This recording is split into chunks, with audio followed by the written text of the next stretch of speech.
Hi everyone, happy day 274. Today being Monday, it's time to take out our weekly evaluations and ask ourselves the 4 questions. 1, did my plan work for me? 2, what needs to be adjusted? 3, how do I feel? And 4, what is a positive from last week? For me, 1, my plan worked because I was back home for the week. 2, this week I'm back up to camp. Logan has football and father has COVID, so a lot has to be adjusted this week. But I will just take it one day at a time. 3, I feel happy, relaxed, and loving camp life. 4, a positive from last week would have to be adding in some structured reading time to my schedule. It has helped me to actually read the books I have been meaning to read, and it gives me some quiet time alone. I would encourage all of you out there to take a look at last week and ask yourselves the 4 questions. Today is a rainy day up to camp. So what does that mean for us? It means that we will be inside most of the day and the boys will probably have too much screen time. But sometimes you gotta do what you gotta do to keep your sanity as a mom. I will also take this opportunity to run to the grocery store, grab a few things that we are out of, and, fingers crossed, I even might get in some reading. Besides my morning and evening readings, I have also repicked up the book Killing Jesus. About 6 years ago, I read half of it. I really liked it, but being a busy mom got in the way, so I never finished it. I'm excited to now be in a season of my life that I will be able to read it. On Mondays up at camp, my Monican Moms plan is to watch my parish's Mass online. But since Father is sick, daily Mass has been canceled for the week, so I had to adjust that plan too. This morning, I decided to make myself a workstation out of my puzzle table. I set up my laptop, read the daily readings, listened to a couple of my favorite daily meditations, and got my writing done.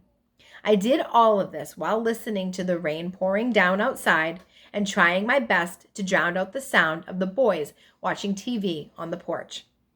Thank God I have developed mom ears that can block out most boy noise.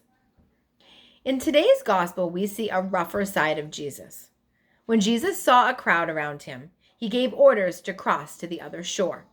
Then one of his disciples says to him, "Lord, let me go first and bury my father." But Jesus answered him, "Follow me and let the dead bury their dead."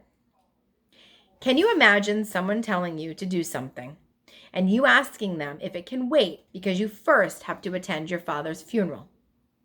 They then look at you and say, "No." When I first read this, I thought it seemed a little heartless and kind of mean. But obviously, this is Jesus we're talking about. So if he isn't being mean, what does he mean? Jesus takes every opportunity to teach us and challenge us. Sometimes the challenge puts us in a corner and makes us uncomfortable, which can come across as mean. Most of the time, God doesn't make us choose between him and our parents. God has never come to me and asked, "Ashley, do I come before your father?"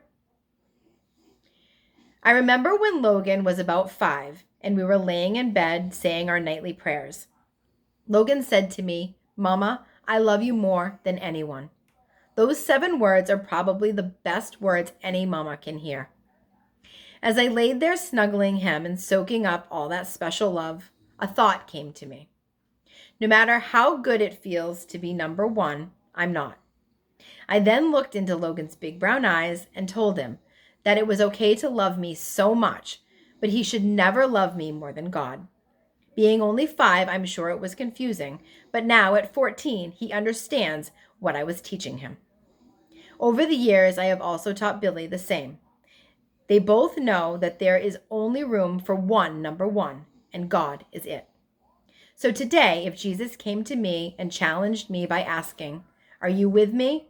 Am I truly your number 1?" I would respond and say, "Yes, God, you are my number 1. I will follow you and let the dead bury their dead." I hope all of you out there have a blessed day 274. Please know that I am praying for you always, and I will see you tomorrow.